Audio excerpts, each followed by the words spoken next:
Bismillahirrahmanirrahim.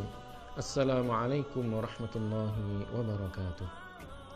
Alhamdulillahi rabbil alamin.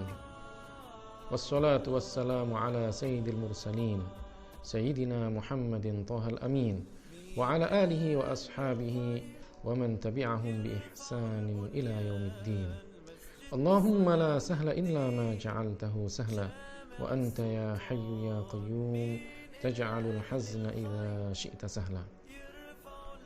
Saudara-saudaraku, mungkin kita pernah mendengar seorang yang bernama Ali bin Husain bin Ali bin Abi Thalib, yang dia dikenal dengan sebutan Ali Zainal Abidin, mendapatkan julukan As-Sajjad karena begitu banyak sujud yang beliau lakukan kepada Allah Subhanahu wa taala.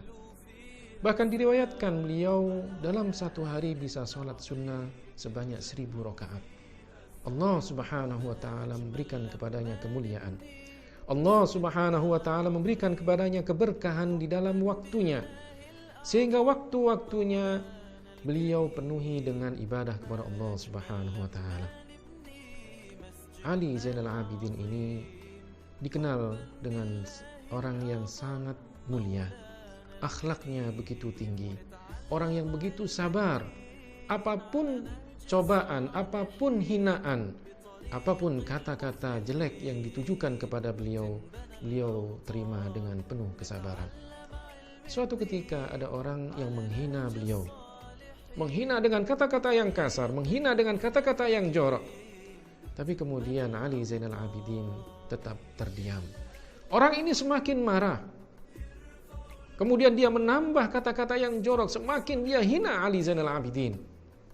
Tapi kemudian beliau pun tetap diam. Sampai kemudian orang tersebut mengatakan, yang saya maksud dengan kata-kata saya, yang saya maksud dengan hinaan saya adalah engkau.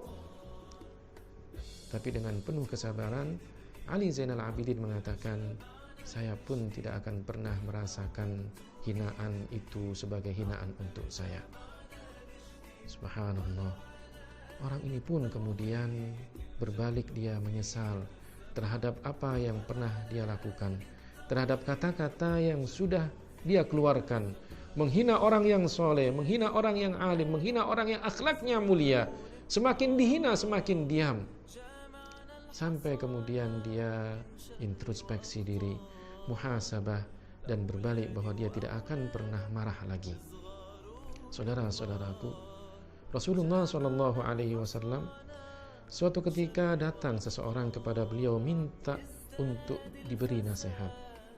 Beliau mengatakan kepada Rasulullah, ya Rasulullah, awsini, wahai Rasulullah, berikan saya nasihat. Maka Rasulullah hanya memberikan satu nasihat kepada orang tersebut, la taghdab, janganlah kamu marah. Orang ini balik minta nasihat kepada Rasulullah, tapi Rasulullah kembali lagi mengatakan kepadanya, la taghdab, jangan marah. Sampai 3 kali diulangi oleh Rasulullah SAW. Ini artinya bahwa marah bukanlah uzur, bahwa marah bukanlah alasan. Sehingga kalau kemudian orang itu marah, kemudian dia melakukan hal-hal yang dilarang oleh syarak, maka dia sendiri yang akan menanggung akibatnya. Orang marah akan menimbulkan banyak kerugian. Orang marah akan menimbulkan banyak kejahatan.